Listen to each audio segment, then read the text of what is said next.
The lights were hot, the cameras relentless, and the tension in the air felt like it could snap. Donald Trump leaned into the microphone with that trademark smirk. The one designed not to amuse, but to diminish. He delivered the line with venom disguised as humor, a rehearsed jab meant to draw laughter at Barack Obama's expense. The insult cut through the room like glass shattering on marble. It wasn't clever, it wasn't policy, it was personal, it was meant to humiliate. The crowd reacted with a mixture of forced chuckles and uneasy gasps. Flashbulbs exploded as photographers captured the exact second arrogance tried to stamp its mark on dignity. For a heartbeat, it looked like Trump had done what he always boasted he could: dominate the stage, bend the spotlight, force all eyes to follow his sneer. Obama didn't flinch. He didn't snap back, didn't roll his eyes, didn't give the satisfaction of a crack in composure. Instead, he let the silence hang. And in that silence, the imbalance of power began to shift. Trump filled the void with his own nervous chuckle, expecting the crowd to swell in his favor. But the laughter didn't come. The audience wasn't roaring. It was holding its breath. This wasn't just another insult. This was the insult heard around the world. It carried the weight of Trump's years, long crusade to delegitimize Obama, his obsession with tearing him down at every turn. And now, live before millions, he believed he had landed the fatal blow. The cameras zoomed in, one face confident, leaning forward, basking in what he thought was triumph. The other face calm, measured, waiting. Two men, two styles, two visions of leadership colliding under blinding lights. One betting on cruelty, the other on patience. The crowd could feel it, that invisible moment right before history pivots. It was in the shifting posture of the audience, the subtle murmurs, the anticipation that someone was about to seize control of the narrative. And it wasn't going to be the man with the smirk, because what happened next didn't just change the room. It rippled across America. No one could have predicted that Obama's next move would turn the entire stage upside down. To understand the weight of that moment, you have to understand the battlefield it was fought on. This wasn't just another insult in the never-ending theater of American politics. It was a strike at the heart of identity, of belonging, of who gets to define what America looks like. By the time Trump leaned forward to take his swing at Barack Obama, the nation was already fractured, already simmering with tension. The clash between these two men was not a sideshow. It was the headline of a divided era. Trump's obsession with Obama had been building for years. It wasn't merely political rivalry, it was personal fixation. He had spent months, even years, fanning the flames of doubt around Obama's very legitimacy. The birther campaign wasn't just a conspiracy theory. It was an attempt to strip a man of his Americanness because of his name, his skin, his story. It was a performance designed to whisper into the darkest corners of the country, "He doesn't belong, he's not one of us." That obsession had dragged countless headlines, dominated news cycles, and laid bare the ugliest racial undertones in modern politics.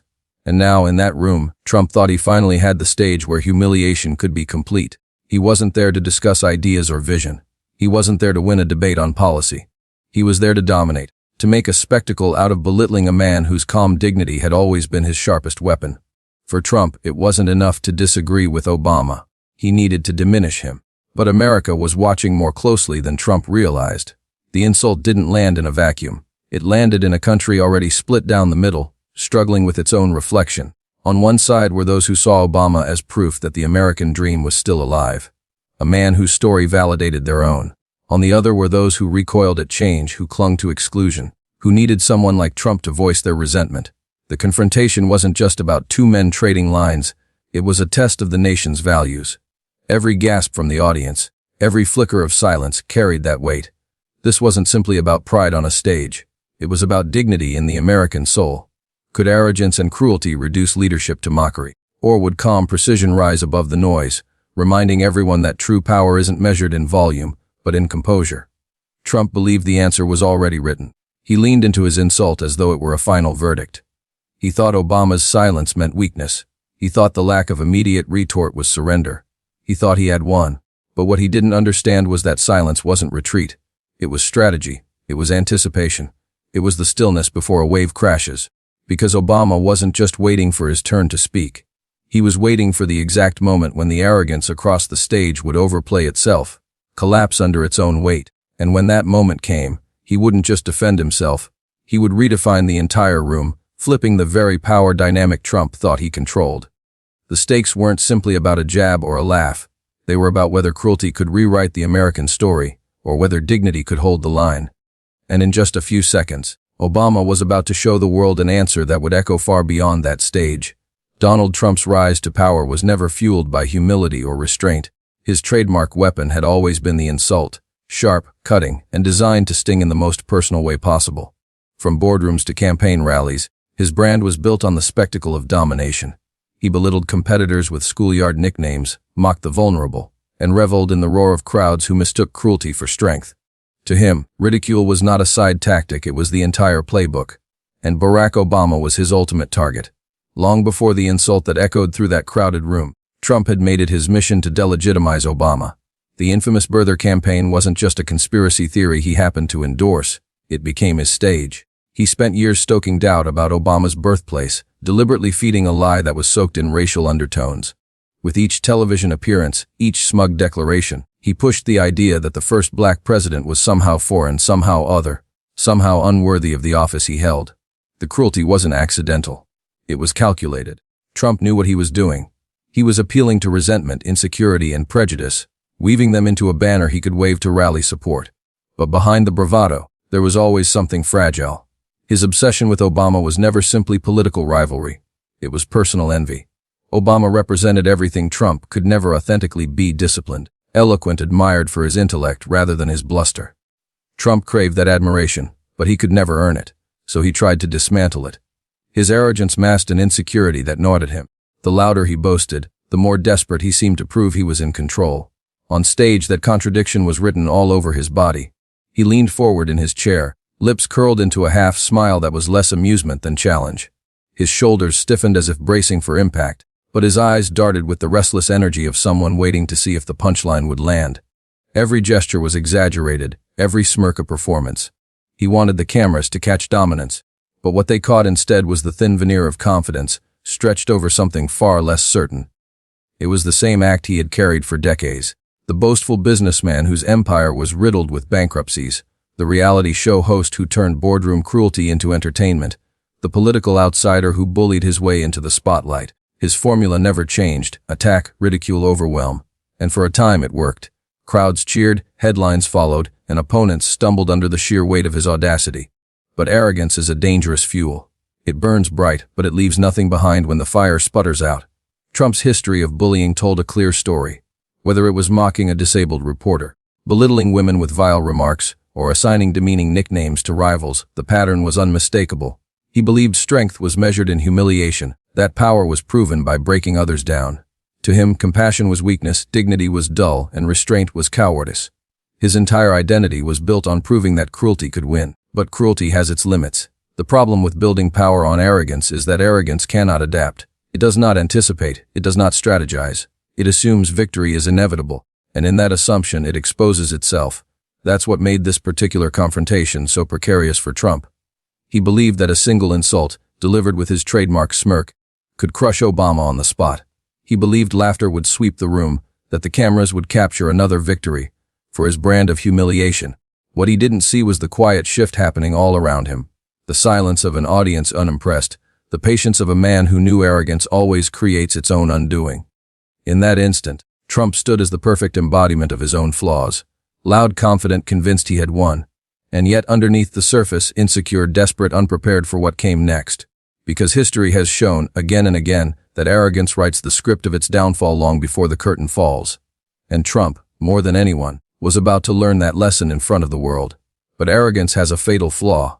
It never prepares for calm precision. To understand Barack Obama's calm in that moment, you have to step back from the bright lights of the stage and into the quieter story of his life. His dignity wasn't manufactured for the cameras. It was born in the fabric of his upbringing, stitched into him long before he ever stood at a podium or faced down a heckler. He was raised in a world where identity was complicated, sometimes questioned, and often challenged. Born to a Kenyan father and a white mother from Kansas, Obama grew up navigating the dualities of culture, race, and belonging. He learned early that people would try to define him by the parts of himself they did not understand. He could have responded with bitterness, but he didn't. Instead, he responded with patience. He listened, he studied, he absorbed. Where others might have hardened, he chose to deepen. His mother, Stanley Ann Dunham, instilled in him the quiet but unshakable values of empathy and curiosity. She taught him that intelligence wasn't just about knowing answers, but about asking questions, about seeing the humanity in others before passing judgment. His grandparents, who helped raise him in Hawaii, gave him a steady foundation of Midwestern steadiness and sacrifice. They weren't powerful, they weren't wealthy, but they taught him something more enduring: the dignity of hard work and the quiet honor of doing the right thing even when nobody was watching. As a young man, Obama didn't chase spotlight or status. He chose service. After graduating from Columbia, he worked as a community organizer on the south side of Chicago, walking into neighborhoods abandoned by politicians and ignored by power. He listened to families who had lost jobs, to parents who feared for their children, to workers fighting for dignity in the face of plant closures. It wasn't glamorous, and it didn't make headlines. But it taught him something crucial: real strength doesn't come from tearing others down, it comes from lifting people up. This pattern of humility and service defined him. At Harvard Law, where he became the first black president of the Law Review, he didn't wield the role to boast. Instead, he earned respect by balancing voices, by showing that leadership could be steady, calm, inclusive. When he entered politics, he carried the same approach, not to dominate through insults, but to persuade through reason. And yet, through every stage of his life, there were always voices trying to diminish him. People questioned his name, his faith, his background. They doubted whether a young black man with a father from Kenya and a childhood partly spent in Indonesia could ever embody American in the eyes of the country. The birther campaign wasn't the first time he had been told he didn't belong. It was just the loudest echo of a question he had heard his whole life: who are you to stand here? And time and again, Obama answered not with rage but with resolve. He never met cruelty with cruelty. He met it with composure. He never let bitterness write his story. He let dignity do it for him. That is why, on that stage, he didn't need to scramble for words or fire back with cheap shots. He had been preparing for this moment his entire life. Every insult hurled at his legitimacy, every doubt about his belonging, every test of his patience had forged a resilience that arrogance could never understand. Trump's jab was not new. It was just another chapter in a book Obama had been reading since childhood, and he knew exactly how to handle it. His intellect gave him precision. His humility gave him steadiness. His service gave him credibility. His story gave him strength. Every part of his life formed a shield stronger than arrogance could penetrate. And while Trump leaned into his insult with the swagger of a man who thought he had already won, Obama sat back with the calm of someone who knew he had faced worse and triumphed every time. The audience couldn't have known it in that instant, but the silence that stretched across the room was not weakness. It was power, distilled from decades of endurance. It was the patience of a man who had learned to let his opponents expose themselves, who had mastered the art of timing, who understood that real authority doesn't shout. It waits, it calculates. It strikes only when the moment demands it. This was not the first attempt to humiliate Barack Obama, and it wouldn't be the last. But what made this one different was that the world was watching, live in real time. And when he finally answered, it would not just be for himself. It would be for every person who had ever been told they didn't belong, every family who had ever been mocked for their name, every immigrant who had ever been made to feel small.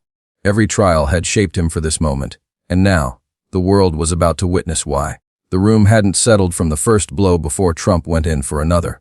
His smirk widened, his voice dripping with the kind of false confidence that comes from believing the audience is firmly in your pocket. He circled back to the same themes he had always leaned on, questioning Obama's legitimacy, mocking his background, turning what should have been a moment of policy into a performance of ridicule. Every word was designed not to debate but to belittle. Some people still wonder, he said with a theatrical shrug, his tone casual but cutting, whether he was ever really qualified to be here in the first place. The line hung in the air like smoke. Trump chuckled, inviting the room to join him, but the laughter that followed was thin, uneven. A few claps here, a nervous laugh there. It wasn't the eruption he had expected, and the strain showed in the tightness around his eyes. Still, he pressed on, determined to turn the silence into a victory. Obama sat perfectly still, not rigid, not rattled, still. His posture was relaxed, his expression unreadable, as though he were watching a performance he had seen before. And in many ways he had. Trump's words were not new, they were just louder. Obama had spent a lifetime hearing echoes of the same dismissals, the same attempts to undermine him. Now in this moment, he let the noise wash over him. The audience, however, was restless. The silence was becoming electric, charged with expectation. Camera crews panned between the two men, zooming in on the lines of Trump's forced grin, then cutting to Obama's unblinking calm. Spectators shifted in their seats, unsure of what they were witnessing. Was Obama refusing to engage? Was he absorbing the insults? Or was he, as some suspected, waiting for the perfect moment to strike? Whispers threaded through the crowd. One side leaned forward, eager for retaliation, ready to see Trump put in his place. Others muttered nervously, wondering if Obama's composure would be mistaken for weakness.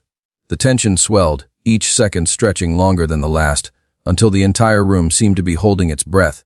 Trump misread the silence. He mistook patience for passivity. He leaned back with exaggerated bravado, shaking his head as though he had already won the exchange. "You see," he taunted, throwing a glance toward the audience. Nothing to say. Nothing at all. But Obama's silence was not nothing. It was everything. It was suspense building like the tightening of a bowstring. The cameras caught it. The faintest curl at the edge of his lips, not a smile exactly, but a signal. Those who knew him well recognized it instantly, the calm before the counter. The audience leaned forward, the whispers dying out, the flashes slowing.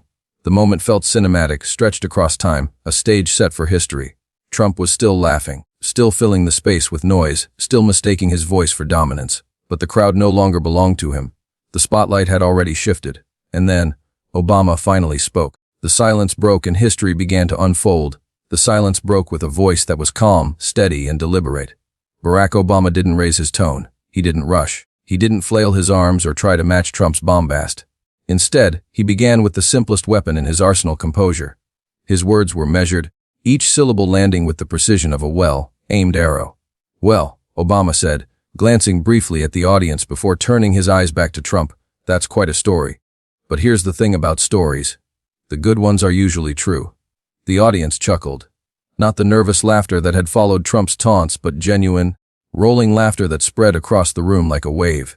Obama waited, letting the sound breathe, letting the contrast speak louder than any rebuttal could. Where Trump had demanded attention with noise, Obama was commanding it with silence and timing. Trump shifted in his chair, the smirk still there but slightly tighter now, less secure. The cameras caught it, the twitch of unease, the first crack in the performance of dominance. Obama pressed forward, not with anger, but with wit sharpened by years of endurance. "You've spent a lot of time," he continued, his voice even, "questioning where I come from, what my name means, whether I even belong here. I get it. For some people, that's easier than talking about real issues. But let me tell you something. My story, my name, my background, that's exactly what makes me American. That's what makes us American. And no insult, no conspiracy, no late-night tweet can take that away." The crowd erupted. Applause and cheers cut through the air, rising so loud that the moderator's attempts to quiet the room were drowned out. The camera zoomed in on Trump, whose grin had faltered, his jaw tightening as he forced a laugh he clearly didn't feel. And then Obama delivered the pivot, the transformation of personal insult into universal truth. He leaned slightly forward, his tone dropping lower, as though he were speaking not just to the audience in the room, but to millions watching at home. "You see, the real test of leadership isn't whether you can make people laugh at someone else's expense. The real test is whether you can lift people up, even when it's hard. Anyone can throw insults, anyone can mock, but it takes character to stand for something bigger than yourself. That's the difference." The words cut deeper than any insult could. They didn't just dismantle Trump's attack, they reframed the entire confrontation. It was no longer about Trump versus Obama. It was about arrogance versus dignity, cruelty versus service, spectacle versus substance. The audience knew it, the world watching knew it. And for the first time, Trump seemed to know it too. Social media lit up instantly. Tweets flashed across screens. "Obama destroys Trump on Live TV, mech drop moment, dignity wins." Memes spread within minutes, side-by-side shots of Trump's faltering smirk against Obama's calm, confident gaze. Headlines were already forming. "Humiliation backfires, Trump tried to mock, ends up mocked." Obama let the reaction play out, his pause deliberate, his control absolute. Then he delivered the final turn of the knife. Not in cruelty, but in truth. "You can try to humiliate me. You can try to make me small. But the reality is, I stand here because of millions of Americans who believe in something better. My story isn't just mine. It's theirs. It's the immigrant who works 2 jobs to send their kid to college. It's the single mother who refuses to give up. It's the soldier who sacrifices quietly, without demanding applause. That's America. That's what you can never take away with a punchline." The applause now was thunderous, a standing ovation breaking out in sections of the crowd. The cameras swung wildly, capturing faces lit up with admiration, recording the moment that would be replayed again and again. Trump tried to interject, leaning toward his mic, but his words were drowned out, swallowed by the roar. For once, he was not the center of the spectacle. He was its casualty, and Obama wasn't finished. He straightened in his seat, his tone now lighter, laced with just enough humor to seal the reversal. "So, if that's all you've got," he said, pausing long enough for the room to hang on the moment, "then I'd say we can move on. Because some of us are here to talk about the future. The line landed like a hammer. The audience roared again, laughter mixing with applause. Trump leaned back, his face tight, his smirk entirely gone. The cameras zoomed in mercilessly, capturing the discomfort he could no longer mask. It was the kind of moment political legends are built on, a turning of the tide, a single exchange that crystallized an entire rivalry. The insult that had opened the night was forgotten. In its place was the counterattack that would be replayed in highlight reels, quoted in headlines, shared in millions of clips across social media. Obama didn't gloat, he didn't need to. His calm delivery, his razor-sharp wit, his moral precision had done the work. He had turned an attempt at humiliation into a triumph of dignity. And as the applause finally quieted, as the cameras lingered on Trump's uneasy expression, the moral of the moment was impossible to ignore. By the time Obama finished, Trump wasn't laughing anymore. The sound of applause lingered long after Obama's words had fallen silent. It wasn't the polite applause of an audience ready to move on. It was the kind that carried weight, the kind that told the world something historic had just happened. Cameras panned across the room. People standing, clapping, nodding with a sense of vindication. In stark contrast sat Donald Trump, his posture stiff, his forced grin stretched thin, his usual bravado collapsing beneath the roar of approval for the man he had tried to humiliate. For the first time that evening, Trump wasn't dictating the narrative. He was watching it slip away. The reaction was immediate, and it was electric. Within seconds, clips of Obama's counterattack were posted online. Twitter lit up, hashtags climbing the charts at lightning speed, fan Obamic drop, fight Trump pound, dignity wins. Screens lit up across living rooms, phones buzzed on buses and in coffee shops, and conversations shifted instantly. The insult that had begun as the jab heard around the world had transformed into the moment everyone was talking about. Memes spread like wildfire. Side-by-side images of Trump's faltering smirk and Obama's calm stare became the new symbol of the night. GIFs of Obama's perfectly timed pause and delivery looped endlessly, accompanied by captions like, "This is what leadership looks like." Instagram Reels, TikToks, and parody skits popped up within hours. In every format, one truth echoed: Trump had overplayed his hand, and Obama had walked away with the victory. Late-night hosts pounced on the material. Monologues practically wrote themselves. Trump tried to roast Obama, but it turns out he was the one left burned. Audience laughter filled studio sets as comedians replayed the exchange, highlighting the moment Trump's smirk dissolved. For the first time in a long time, political satire didn't have to exaggerate. Reality was already more dramatic than fiction. Commentators filled the airwaves, dissecting the clash from every angle. Progressive voices hailed Obama's restraint as the epitome of true statesmanship. "This is what happens when dignity meets demagoguery," one anchor declared, his voice brimming with admiration. Even some conservative analysts, while reluctant to praise Obama outright, admitted that Trump had stumbled into a fight he couldn't win. He underestimated the man he mocked, one Republican strategist confessed, or it showed. Celebrities joined in, amplifying the moment to millions more. Athletes, actors, and musicians tweeted their reactions, many of them personal. As a kid with an immigrant name, watching Obama flip that insult into pride, "That's everything," wrote one prominent NBA star. A chart-topping musician posted a video reaction, captioned simply, "This is why we stand with Obama." But it wasn't just entertainers. Rival politicians, some of whom had been cautious in their support before, took note. "This is the kind of composure and clarity we need," one senator tweeted. "This is leadership." Others, even those not aligned with Obama politically, privately admitted that Trump had lost control of the stage. The humiliation wasn't just personal, it was political. Meanwhile, ordinary Americans joined the chorus. Facebook timelines and community groups lit up with conversations about the moment. For immigrant families, Obama's words felt like validation. For young people of color, it felt like representation. For those wary of Trump's bullying, it felt like justice. Across living rooms and kitchens, the same sentence was repeated. "Did you see that? Obama shut him down." News outlets the next morning crystallized the moment with bold headlines. "Obama turns insult into triumph. Trump's taunt backfires spectacularly." Cable news ran the clip on repeat, analyzing every pause, every look, every reaction shot. For 24 hours, Trump was no longer the orchestrator of spectacle. He was the spectacle itself, and not in the way he intended. Yet as the laughter echoed, as the applause replayed, there was something else stirring beneath the surface. This wasn't just entertainment, wasn't just another viral clip in the endless churn of political theater. It touched something deeper. It raised questions about the kind of country America wanted to be, about the values it would elevate. Obama's calm precision had done more than humiliate a bully. It had revealed a stark contrast: arrogance versus humility, noise versus clarity, cruelty versus compassion.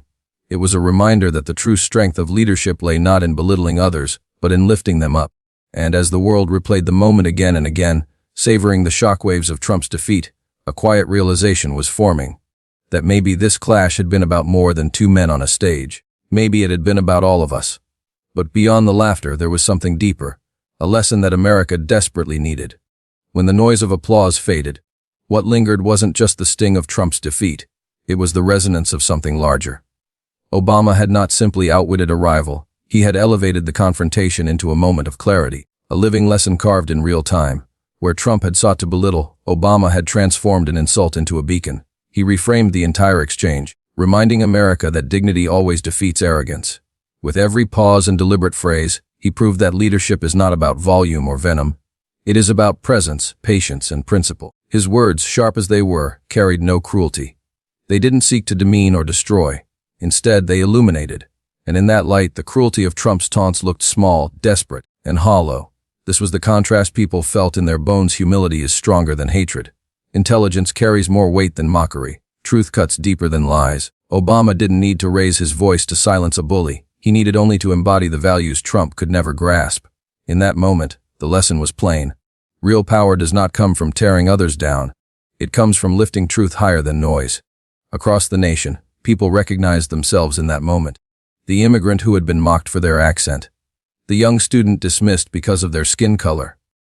The working parent told they didn't belong in spaces of power. Each saw in Obama's composure a mirror of their own battles, and in his victory, the possibility of their own. His dignity became a shield for millions who had been bruised by arrogance in their own lives, and it reached beyond politics.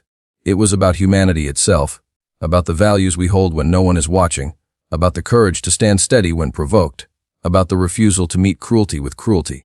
Obama modeled the truth that the highest form of strength is restraint, that real victory isn't in humiliating an opponent, but in showing that their venom cannot touch you. The lesson rippled outward. The measure of a nation is not in how loud its leaders shout, but in how firmly its people stand for justice.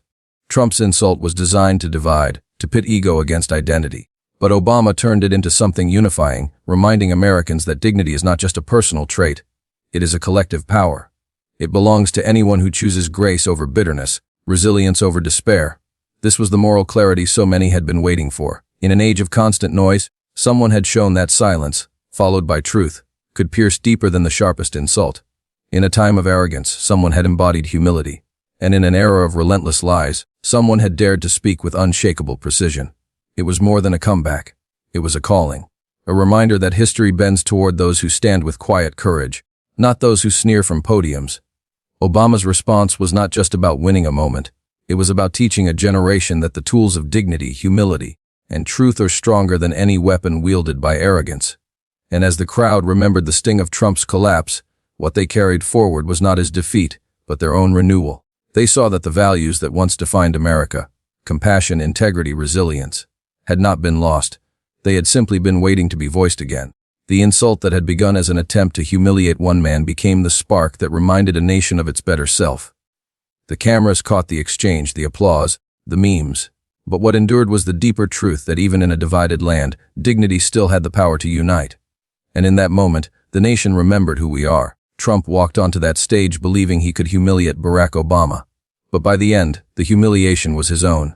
What began as an insult meant to wound became a masterclass in dignity. Obama didn't just respond. He revealed the emptiness of arrogance, and in doing so, reminded America of something deeper, that grace always outlasts mockery, and truth always rises above noise. That's the story this moment leaves behind. It wasn't about politics alone. It was about values, about the choice between sneering insults and steady courage, about the difference between trying to belittle and daring to uplift. And when the dust settled, the lesson was undeniable: dignity always wins. If you felt the power of that reminder, you are part of something bigger than a single exchange. You are part of a movement that refuses to let arrogance define us, that insists on lifting truth and compassion higher than cruelty.